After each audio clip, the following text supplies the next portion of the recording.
YouTube, what's going on? Kyle again from ePoolSupply. Today we have some quick fix videos for you guys on Polaris's Vac-Sweep 280 pressure side pool cleaner. Stay tuned, we're gonna dive right in.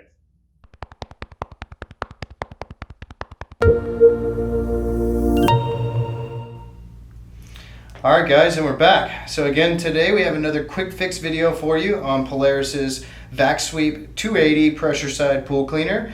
For today's video, we actually want to show you guys how to remove and replace the feed mast tube, which is basically the full driving force of this cleaner. So this is one of the most wearable parts on the cleaner, as it holds the float of the cleaner, the tail sweep of the cleaner. It helps supply to the thrust jets on the bottom. This is pretty much your engine of the cleaner, aside from the actual turbine that you have in the front that will actually drive the wheels. This is your main tube that's going to give all the dispersion for the cleaner to operate. So it is very important that if this thing has broken or you guys see leaks for any reason from this main feed mast tube, that you guys replace this, as you don't want to have parts not working correctly. So it is really important that this stays working correctly for the life of the cleaner. So about every 2 to 3 seasons I would recommend on replacing this feed mast tube. We do have it available in the description below,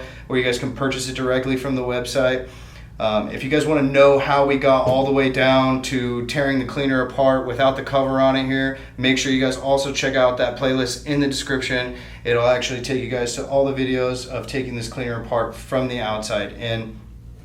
But for today's video, we want to show you guys just how to remove this feed mast tube. So once you've gotten all the external parts removed from the feed mast tube, all you're looking for is 2 Phillips head screws located at the base on the frame, as well as 2 screws located at the where it attaches to the vacuum tube of the cleaner. So all you're going to do is just take your Phillips head screwdriver and remove all 4 of these screws from the cleaner. So bear with me. Again, it's really important to only use hand tools when you're dealing with plastic, so that you do not take the risk of breaking any of the plastics, which can be pretty expensive in the end for you. So bottom 2 done. These ones are a little tighter. They do not have a nut or anything on the back end. It's just threaded into the actual vacuum tube. So you're just going to go ahead and loosen it for it. Helps if you kind of push it against your body while you're loosening it. So once you get all the screws loose, again, cannot stress it enough, do not do this next to the pool. You will lose screws in the water. It is much easier if you just take this away from the pool surface to a table and work on this, as you can find the screws later. So this one's stuck a little bit. Give me a sec. Just jammed in there. Perfect. So then all you're going to do, loosen this one all the way, is this actually just slides out. So in comparison to some of its competitors, with Polaris, they like to just make it really simple. They actually give you 2 let's call them pre-threaded inserts here on the frame, so then that way you're not actually just going metal into plastic every time. Everything will actually sink in correctly onto the frame, so it does help reduce the risk of breaking anything. For our case, we're just going to go ahead and set the feed mast tube off to the side.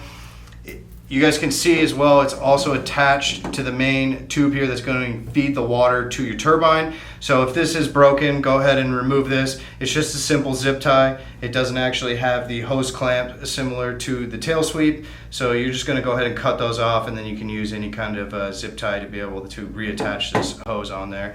But for the case of just removing it today, we're just going to set it off to the side.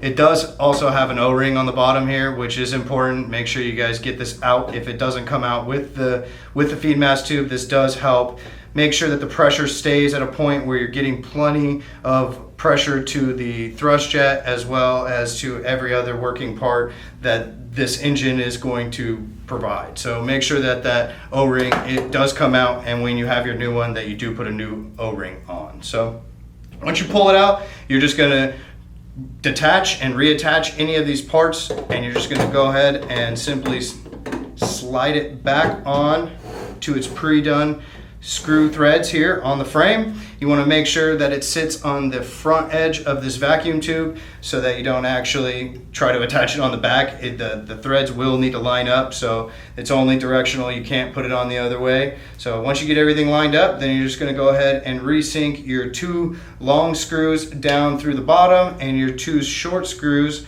are going to go ahead and attach back up at the top to take the feed tube to the actual vacuum tube. So go ahead and do all that and you're good to go. Go ahead and rehook up your tail sweep, put your float on, go ahead and reattach your hose and get everything put back together and put back in your pool. I really appreciate you guys watching. Make sure you guys hit that like button and be sure to subscribe. We got a ton of videos coming your way. I'm Kyle with ePoolSupply. We'll see you next time.